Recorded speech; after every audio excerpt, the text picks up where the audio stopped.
Question पूछा जाता है। तो आप ये लेक्चर कंटिन्यू देखिए ताकि आप इसके बारे में अच्छे से जान सकें। अब तक आपने CNC programming in Hindi channel subscribe नहीं किया है तो प्लीज़ आप इसे सब्सक्राइब कीजिए ताकि आप हमारे अगले वीडियो के बारे में उसकी जानकारी पा सकें। तो पहले हम उस वर्कपीस को समझते हैं जिसके लिए हमें उसका CNC का प्रोग्राम बनाने का है। तो एज अ क्वेश्चन हमें उस वर्कपीस का फाइनल डायग्राम दिया जाता है और कहा जाता है right A CNC part programming for a given geometry. तो ये जो हमारा वर्कपीस है उसके बारे में हम अभी बात करते हैं। तो हमें 15 mm तक 15 mm का डायमीटर मेंटेन करने का है और 5 mm तक 15 mm डायमीटर से 20 mm डायमीटर तक उसका टेपर बनाना है और आगे 15 mm तक उसका 20 mm डायमीटर मेंटेन करना है। आप ये जो एक्सटेंडर सरफेस देख रहे हैं, ये जो ये क्लैम्प किया है जो हमें ये फाइनल डायग्राम में नहीं दिया जाता है। मैंने यहाँ पे क्लैम्प करने के लिए आपको यहाँ पे उस एक्सटेंडर सरफेस को यहाँ पे ऐड किया है। आप CNC प्रोग्रामिंग में आप ये पहले समझिए कि आपको वहाँ पे क्या करना है, टर्निंग करना है या मिलिंग करना है या ड्रिलिंग करना है। तो टर्निंग में क्या होता है, वर्क पीस रोटेट होता है और हमारा टूल जो होता है वो स्टेशनरी होता है। लेकिन मिलिंग और ड्रिलिंग में क्या होता है, हमारा वर्क पीस स्टेशनरी होता है और हमारा टूल जो है वो रोटेट होता है।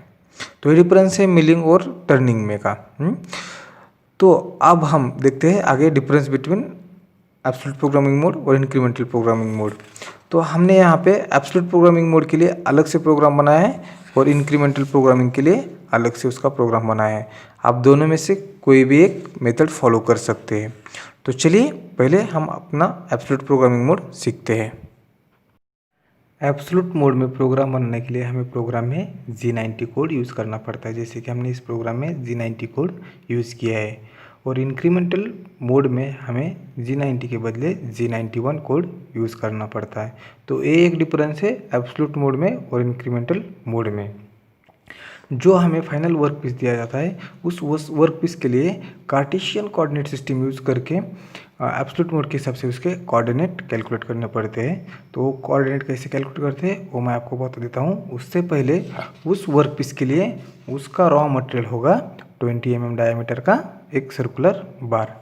जब हम उसके कोऑर्डिनेट कैलकुलेट करते हैं तो उससे पहले उसका वर्क पार्ट 0 सेट करना पड़ता है और हमने इस पॉइंट पे उसका वर्क पार्ट 0 सेट किया है। यानी कि इस पॉइंट पे उस वर्क पीस का x एक्सिस और z एक्सिस दोनों 0 0 है। हमने जो यहाँ पे 1 2 3 4 कोऑर्डिनेट कैलकुलेट किए हैं उसके डायमेंशंस हम वर्क पार्ट 0 से ही कंसिडर करने वाले हैं। तो हमारा जो 1 नंबर का कोऑर्डिनेट है उसका dimensions along to x axis उसका जो डायमीटर होता है वो हमने यहाँ पे नोट डाउन कर दिया है +15। तो यहाँ पे हमारा 1 नंबर का coordinate along to x axis हो गया है 15 mm और वो z एक्सिस में हो गया जो कि 0 पे, तो हमने यहाँ पे 0 लिख दिया है। देन हमारा जो सेकंड नंबर का कोऑर्डिनेट है वो अलॉन्ग टू x एक्सिस उसका डायमीटर 15, तो हमने यहाँ पे 15 लिख दिया है।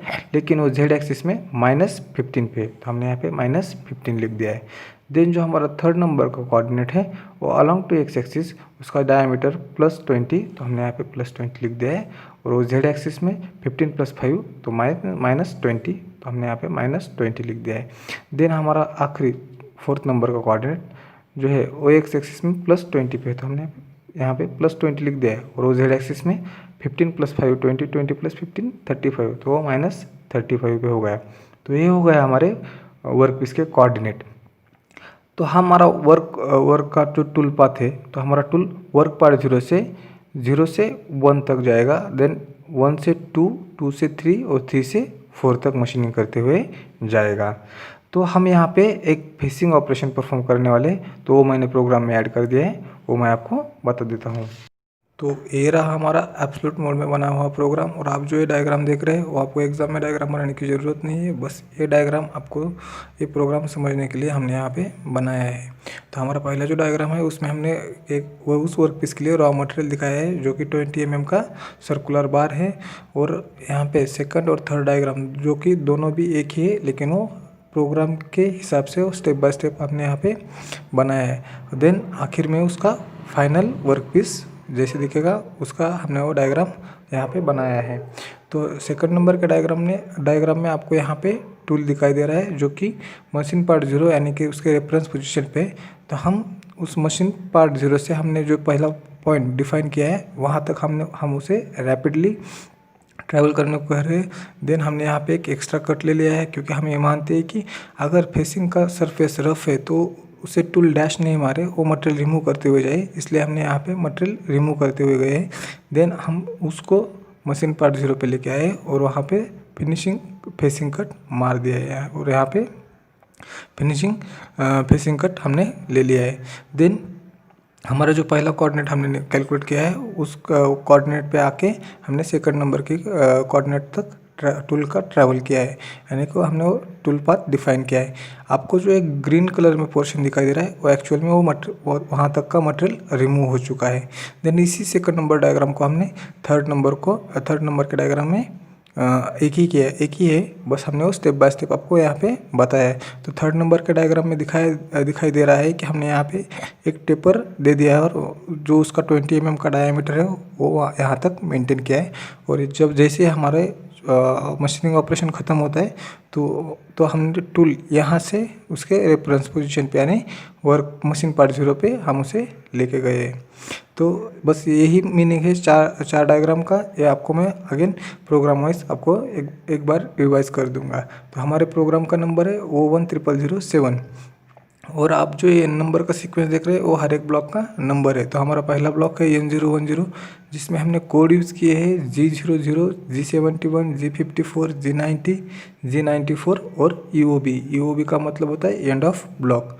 तो G00 का मतलब होता है रैपिड ट्रांसफर, यानी कि हम मशीन पार्ट 0 से वर्क पार्ट 0 तक हम रैपिडली ट्रैवल करने वाले हैं, इसलिए हमने यहाँ पे G00 कोड यूज़ किया है। देन G71 का मतलब होता है यूनिट्स इन mm, जो हमने यहाँ पे डायमेंशंस कंसिडर किए हैं वो mm में है, इसलिए हमने यहाँ पे G71 कोड यूज़ किया है। अगर हम ये डायमेंशन इंचेस में कंसिडर करते तो यहाँ पे G70 कोड हमें यूज़ करना पड़ता।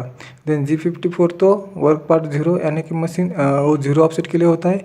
तो हमने मशीन पार्ट 0 से वर्क पार्ट 0 तक का जितना भी डिस्टेंस है अलाउंग टू एक्स एक्सिस और जेड एक्सिस वो हमने मशीन के G54 कोऑर्डिनेट में हर एक टूल के लिए वहाँ पे सेट किया होता है। देन G90 कोड तो हमारा एब्सोल्यूट मोड के लिए है, यानी कि हमने जो कोऑर्डिनेट कैलकुलेट किए वो एब्सोल्यूट मोड के हिसाब से किए, इसलिए हमने यहाँ पे G90 कोड यूज़ किया है। देन G94 का मतलब होता है फीट पर मिनट। अगर हमें फीट पर रिवॉल्यूशन यूज़ करना है तो हमें यहाँ पे G95 कोड हमें यहाँ पे यूज़ करना पड़ता है। देन यहाँ हमारा नेक्स्ट ब्लॉक जो है वो N020 जिसमें हमने कोड यूज़ किए हैं M06 T0101। तो और यहाँ पे एंड ऑफ ब्लॉक, तो इसका मतलब होता है हमने वहाँ पे टूल चेंज किया है और वहाँ पे एक नंबर का टूल हमने वो सेलेक्ट किया है। देन हमारा नेक्स्ट ब्लॉक है M03 S1000। तो हमने यहाँ पे स्पिंडल ऑन किया है इन क्लॉकवाइज डायरेक्शन और उसे स्पिंडल स्पीड दे दिया है 1000 RPM का। हम यहाँ पे एंटी क्लॉकवाइज भी स्पिंडल स्टार्ट कर सकते हैं, उसके लिए हम यहाँ पे M04 कोड यूज़ करना पड़ता है। देन अब तक हमारा मशीनिंग स्टार्ट नहीं हुआ है, तो मशीनिंग स्टार्ट करने से पहले हमें यहाँ पे कूलेंट ऑन करते, तो इसके लिए हमने यहाँ पे M08 कोड यूज़ किया है। देन हमारा नेक्स्ट ब्लॉक है G00 X22 Z0.5 और एंड ऑफ ब्लॉक। तो G00 यानी रैपिड ट्रैवल होता है हमारा। तो हमारा जो रॉ मटेरियल है उसका डायमीटर 20 है, तो हमने यहाँ पे 22 कंसिडर किया है क्योंकि हम वहाँ पे रैपिडली ट्रैवल करने वाले हैं। अगर हम ये डायमीटर एग्जैक्ट यहाँ पे कंसिडर करते हो तो हमारा रैपिडली टूल उसे डैश मारेगा और हमारा टूल टिप डैमेज हो जाएगा, इसलिए हमने वो डायमेंशन बड़ा कर लिया है यहाँ पे। तो इस ब्लॉक में हमारा टूल जो है वो रैपिडली इस पॉइंट पे आया, यानी कि हम ये यहाँ पे अज्यूम करते हैं कि 22 एक्स एक्सिस में है और 0.5 जेड एक्सिस में है जो कि प्लस में है। देन यहाँ पे वो ब्लॉक ख़त्म किया है। अब यहाँ से हम लीनियरली यानी कि मशीनिंग करते हुए एक्स 0 पे आएंगे और जेड 0.5 पे यहाँ पे टूल लेके आएंगे। तो हमें मशीनिंग करते हुए आ रहे हैं, इसलिए हमने यहाँ पे G01 कोड यूज़ किया है। देन एक्स 0.0 कोऑर्डिनेट यहाँ पे ले लिया है और हमारा जेड 0.5 तो पहले से ही इस पॉइंट पे आ चुका है। तो इस ब्लॉक में उसे फीड दे दिया है 200 mm/min का और यहाँ पे एंड ऑफ ब्लॉक किया है। देन इस पॉइंट से हम Z0 पे लेके जा रहे हैं, यानी कि हमारा वो जो वर्क पार्ट 0 का कोऑर्डिनेट है 00 उस पॉइंट पे हम उस टूल को लेके जा रहे हैं। तो नेक्स्ट ब्लॉक में हमने Z0.0 और एंड ऑफ ब्लॉक किया है, यानी कि हम बस ये डिस्टेंस यहाँ पे ट्रैवल करने वाले। देन हमें अब फेसिंग ऑपरेशन करना है जो कि फिनिश कट होगा, तो हमें ये टूल जो है वो 0.0 यानी कि हमारा जो वर्क पार्ट 0 है वह उससे हमें 20 mm डायमीटर तक एक स्मूथ कट मारना पड़ेगा। इसलिए हमने यहाँ पे देन वो X20 यहाँ पे लिख दिया है, जो कि N080 ब्लॉक में हमने X20 और एंड ऑफ ब्लॉक किया है। तो इसका मतलब होता है कि हमने वर्क पार्ट 0 से टूल स्मूथली एक 20 mm डायमीटर तक लेके आए हैं। लेकिन हमारा 1 नंबर का कोऑर्डिनेट जो है वो एक्स एक्सिस में +15 है और जेड एक्सिस में 0 है, तो हमें वो अब नेक्स्ट ब्लॉक में कंसिडर करना पड़ेगा। तो हमने यहाँ पे X15 यानी X15 में लेके आए और हमारा जेड पहले से ही 0 है। तो अब हमारा टूल 20 से 15 तक आया है, यानी कि हमें 15 से आप सेकंड कोऑर्डिनेट तक जाने का है, जिसका डायमेंशन एक्स एक्सिस में +15 है और जेड एक्सिस में -15 है। तो हमने एक्स एक्सिस में तो +15 में, इसलिए अब हमें सिर्फ जेड में ट्रैवल करना है, तो हमने नेक्स्ट ब्लॉक में जेड -15 लिख दिया है। यानी कि हम अब इस पॉइंट पे मशीनिंग करते हुए आए हैं, यानी कि हमारा इतना मटेरियल अब रिमूव हो चुका है। अब हमें टेपर टर्न करना है। टेपर टर्न करने के लिए हमें जो 3 नंबर के कोऑर्डिनेट है वो दोनों एक साथ लेने पड़ेगी, इसलिए हमने यहाँ पे X20 और Z-20 एक ही ब्लॉक में लिए। तब हमारा टूल जो है वो इस पॉइंट से, जो कि यहाँ पे दिखाई दे रहा है, तो ये मशीनिंग करते हुए यहाँ पे टेपर टर्न करेगा। देन हम यहाँ पे तो X20 में आ चुके हैं। अब हमें Z-35 तक मशीनिंग करते हुए जाने का है, ताकि हम हमारा 20 mm डायमीटर मेंटेन कर सके। तो हमने नेक्स्ट ब्लॉक में Z-35 डाल दिया है और वहाँ पे एंड ऑफ ब्लॉक लिख दिया है।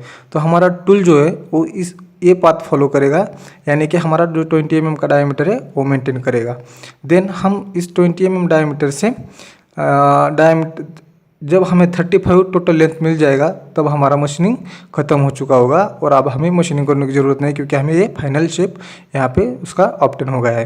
तो हम इस पॉइंट से टूल हम मशीन पार्ट 0 यानी रेफरेंस पॉइंट पे लेके जा रहे हैं। तो पहले हम टूल उसको थोड़ा बाहर निकालते हैं। तो बाहर निकालने के लिए हमने यहाँ पे X25 और Z+20 लिया है, यानी कि हम इस कोऑर्डिनेट से यहाँ तक रैपिडली आने वाले, इसलिए हमने यहाँ पे G00 कोड यूज़ किया है और यहाँ पे एंड ऑफ ब्लॉक कर दिया है। तो इस पॉइंट से हमें अब मशीन रेफरेंस पॉइंट पे जाने का है, इसलिए हमने वो उसके लिए एक सेपरेट ब्लॉक यूज़ किया है, जिसमें हमने कोड यूज़ किया है G28X0Z0।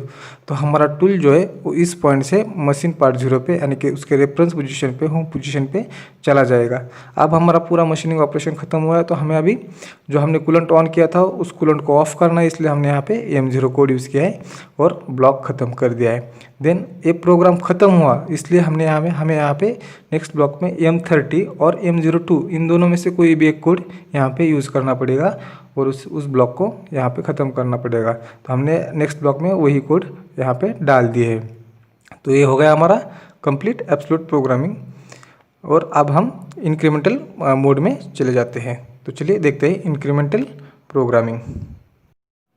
तो ये रहा हमारा इंक्रीमेंटल मोड में बना हुआ है प्रोग्राम। डायग्राम भी बस वही है, यही प्रोग्राम के लिए हमने एब्सोल्यूट प्रोग्रामिंग के लिए भी ऐसे ही सेम डायग्राम बनाए थे, वही पाथ फॉलो किया था। तो हम इंक्रीमेंटल मोड में G91 कोड यूज़ करते हैं, जैसे कि हमने इस प्रोग्राम में किया है। और जो कोऑर्डिनेट हम इंक्रीमेंटल मोड में कैलकुलेट करते हैं वो बहुत अलग है एब्सोल्यूट प्रोग्रामिंग मोड से।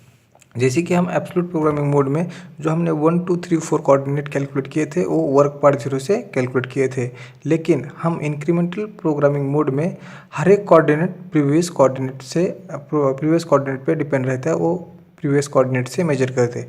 जैसे कि अगर मुझे 4 नंबर का कोऑर्डिनेट यहाँ पे मेजर करना है, तो मुझे 3 नंबर के कोऑर्डिनेट से 4 नंबर के कोऑर्डिनेट तक का डायमेंशन वहाँ पे कैलकुलेट करना पड़ेगा। अगर हमें 3 नंबर का कोऑर्डिनेट मेजर करना है, तो 3 नंबर के कोऑर्डिनेट के लिए हमें 2 नंबर के कोऑर्डिनेट से उसके डायमेंशन मेजर करने पड़ेंगे। और हर एक पॉइंट के लिए कार्टेशियन कोऑर्डिनेट सिस्टम लागू होगा हमारा। अगर जैसे कि हम एब्सोल्यूट मोड में एक्स एक्सिस में उसका डायमीटर कंसिडर करते हैं, यहाँ पे इंक्रीमेंटल मोड में हमें उसका रेडियस कंसिडर करना पड़ेगा। तो हमने यहाँ पे उसके कोऑर्डिनेट कुछ कैलकुलेट किए हैं, वो मैं आपको प्रोग्राम में ही बताऊंगा, वो आपको वहाँ पे जल्दी समझ में आएगा। तो जैसे कि हमारे प्रोग्राम का नंबर है O10007 और आप जो ये नंबर का सीक्वेंस देख रहे हैं वो हर एक ब्लॉक का नंबर है। हमारा पहला ब्लॉक भी वही है, बस हमने यहाँ पे G91 कोड यूज़ किया था। हमारे पहले ब्लॉक में हमने यूज़ किए गए हुए कोड है G00, G71, G54, G91, G94 और एंड ऑफ ब्लॉक। देन हमने नेक्स्ट ब्लॉक में M06 यानी ऑटोमेटिक टूल चेंज किया है और वहाँ पे हमने एक नंबर का टूल सेलेक्ट किया है जिसके लिए हमने T0101 कोड यूज़ किया है। देन हमने नेक्स्ट ब्लॉक में यहाँ पे स्पिंडल ऑन किया है क्लॉकवाइज डायरेक्शन और उससे स्पीड दे दिया है 1000 RPM का और वहाँ पर ब्लॉक ख़त्म किया है। देन हमने कूलेंट स्टार्ट किया है। देन नेक्स्ट ब्लॉक जो है G00 X11 Z0.5 end of block. ये हमारा पहला पॉइंट है जो कि हमने वर्क पार्ट 0 से कंसीडर किया है। अब आगे हर एक कोऑर्डिनेट जो होगा वो हम प्रीवियस कोऑर्डिनेट के ऊपर हमारा वो डिपेंड रहेगा। तो हम ये पॉइंट रैपिडली ट्रैवल करने वाले हैं। रैपिड ट्रांसवर्स के लिए हमने यहाँ पे G00 कोड यूज़ किया है। तो टूल जो रेफरेंस पोजीशन पे मशीन पार्ट 0 पे वो हम वर्क पार्ट 0 से जो पहला हमने कोऑर्डिनेट कैलकुलेट किया है X11 और Z0.5। जैसे कि हमने पहले ही बताया है कि अब इंक्रीमेंटल मोड में हम उसका रेडियस कंसीडर करते। तो हमारे रॉ मटेरियल का रेडियस 10 mm है, तो हमने यहाँ पे वो कुछ डायमेंशंस बड़ा कर लिए ताकि वो टूल डैश नहीं मारे हमारा। तो यहाँ पे हमने X11 और Z0.5 पॉइंट लिया है, यानी कि वो पॉइंट, ये पॉइंट जहाँ पे मैंने अभी मार्क किया है वो पॉइंट हो गया हमारा पहला कोऑर्डिनेट।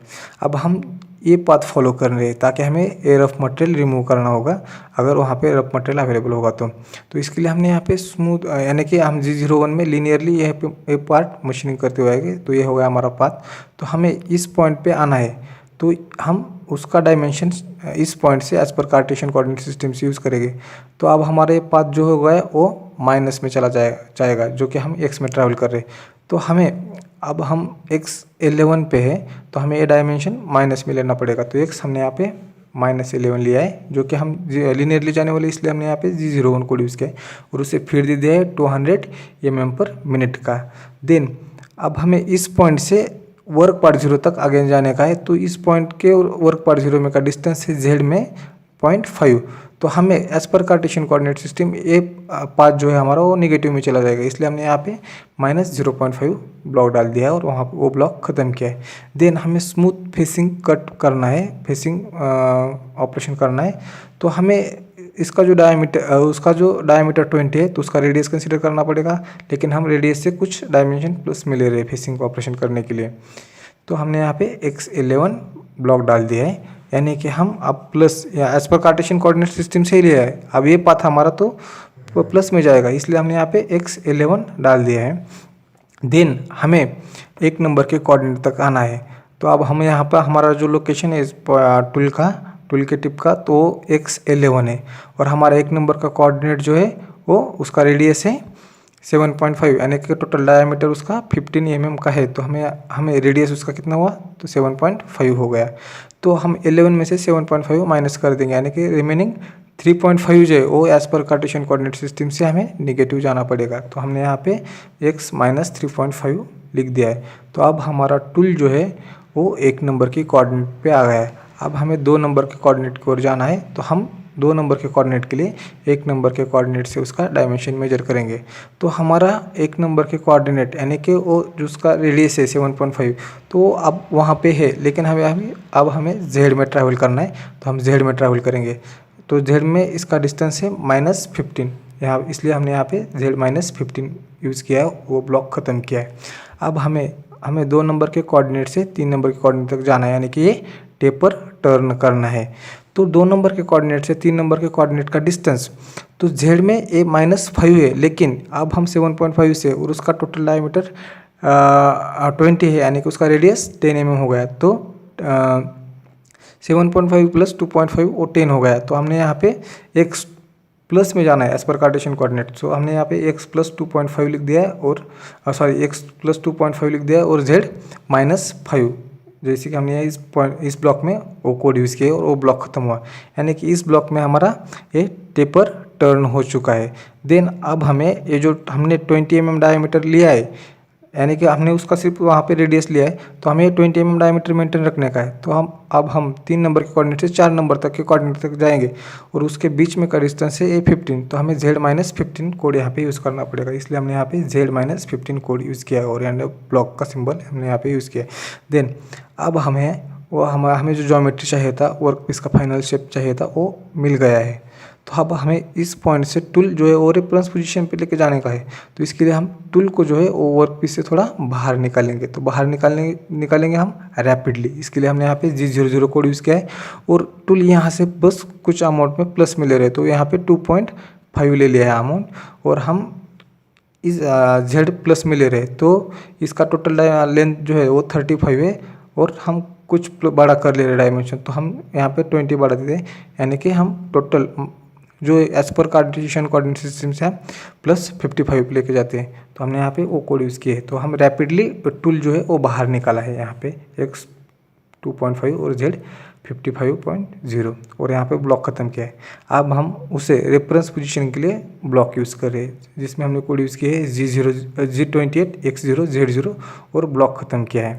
देन यहाँ पे कूलेंट बंद करना है, इसलिए हमने यहाँ पे M09 कोड यूज़ किया है और आखिर में हमारे प्रोग्राम खत्म हुआ है, इसलिए हमने यहाँ पे M02 की और M30 कोड हमें यहाँ पे यूज़ करना पड़ेगा। इस तरीके से हमारा इंक्रीमेंटल मोड का प्रोग्राम ख़त्म हो चुका है। अगर आपको इस प्रोग्राम में कुछ समझ में नहीं आया है तो प्लीज़ आप कमेंट में आपका प्रॉब्लम लिख दीजिए, मैं उसका आंसर आपको रिकमेंड कर दूँगा। अगर आपको प्रोग्राम समझ में आया है तो प्लीज़ लाइक कीजिए, शेयर करिए और CNC programming in Hindi channel subscribe करना मत भूलिए। तो please subscribe. Bye bye, good day, take care.